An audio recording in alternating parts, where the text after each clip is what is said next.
ഇന്ത്യയെ നക്സൽ മുക്തമാക്കുന്നത് രാജ്യത്തെ സുപ്രധാന ദേശീയ നേട്ടമാണെന്ന് 80-ാം സ്വാതന്ത്ര്യദിന തലേന്ന് രാഷ്ട്രത്തെ അഭിസംബോധന ചെയ്തുകൊണ്ട് രാഷ്ട്രപതി ദ്രൗപദി മുർമു പറഞ്ഞു. രാഷ്ട്രപതിയുടെ ധീരതയ്ക്കുള്ള സൈനിക മെഡലുകൾ പ്രഖ്യാപിച്ചു. ഇത്തവണ 9 പേർക്ക് കീർത്തിചക്രയും 7 പേർക്ക് മരണാനന്തര ബഹുമതിയും നൽകുമെന്ന് രാഷ്ട്രപതി ദ്രൗപദി മുർമു പറഞ്ഞു. 19 പേർക്കാണ് ശൗര്യചക്ര. മലയാളി സൈനിക ഉദ്യോഗസ്ഥൻ മേജർ തരുൺ വാസുദേവന് ശൗര്യചക്ര ലഭിച്ചു. പതിറ്റാണ്ടുകളായി നക്സലിസം രാജ്യത്തിന് വലിയൊരു വെല്ലുവിളിയായിരുന്നു. ഇന്ത്യയെ നക്സൽ മുക്തമാക്കുക എന്നത് ഒരു വലിയ നേട്ടമാണ്. മുൻപ് നക്സൽ ബാധിതമായിരുന്ന പ്രദേശങ്ങളിൽ ഇന്ന് ആവേശം ദൃശ്യമാണ്.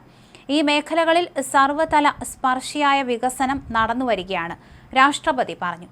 ദീർഘകാലമായി ഇടതുപക്ഷ തീവ്രവാദ ബാധിത പ്രദേശമായിരുന്ന ബസ്തറിലുണ്ടായ ദ്രുതഗതിയിലുള്ള വികസനവും സാംസ്കാരിക പങ്കാളിത്തവും ഇതിന് തെളിവാണെന്ന് അവർ ചൂണ്ടിക്കാണിച്ചു.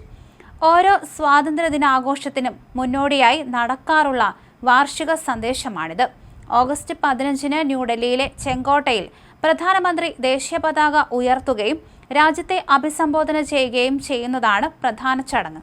തങ്ങളുടെ ഒളിത്താവളങ്ങൾ എവിടെയായാലും ഭീകരരും അവരെ പിന്തുണയ്ക്കുന്നവരും പ്രത്യാഘാതങ്ങൾ നേരിടേണ്ടി വരുമെന്ന് രാഷ്ട്രപതി ശക്തമായ മുന്നറിയിപ്പ് നൽകി.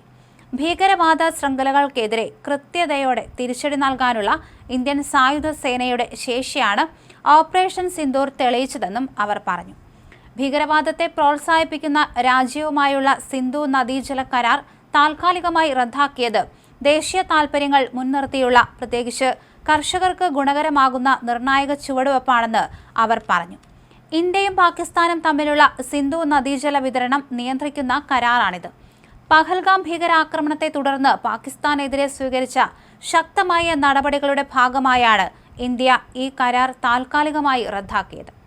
അതിർത്തി കടന്നുള്ള ഭീകരവാദത്തിനെതിരെയുള്ള ഇന്ത്യയുടെ ശക്തമായ മറുപടിയുടെയും ദേശീയ താൽപര്യങ്ങൾ സംരക്ഷിക്കുന്നതിനുള്ള നയതന്ത്ര നടപടികളുടെയും ഭാഗമായിട്ടാണ് രാഷ്ട്രപതിയുടെ ഈ പരാമർശങ്ങൾ.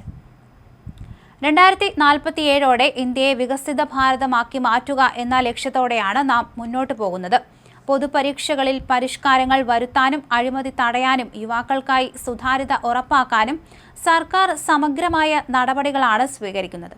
ശരാശരി 28 വയസ്സ് മാത്രം പ്രായമുള്ള യുവസംഘം അടുത്തിടെ നടത്തിയ വിജയകരമായ സ്പേസ് റോക്കറ്റ് വിക്ഷേപണം രാജ്യത്തിന്റെ യുവശക്തിയെ വ്യക്തമാക്കുന്നുണ്ടെന്നും ജൻസി തലമുറയ്ക്കുള്ള സന്ദേശത്തിൽ അവർ കൂട്ടിച്ചേർത്തു.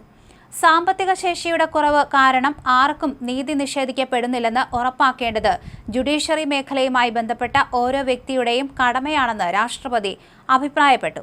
ലോകമെമ്പാടും യുദ്ധങ്ങളും അസ്ഥിരതയും അനിശ്ചിതത്വങ്ങളും നിലനിൽക്കുമ്പോഴും ഇന്ത്യയുടെ സാമ്പത്തിക വളർച്ച ആഗോള വളർച്ചാ നിരക്കിന്റെ ഇരട്ടിയിലധികമായി ഉയരുമെന്ന് പ്രതീക്ഷിക്കുന്നതായി രാഷ്ട്രപതി പറഞ്ഞു.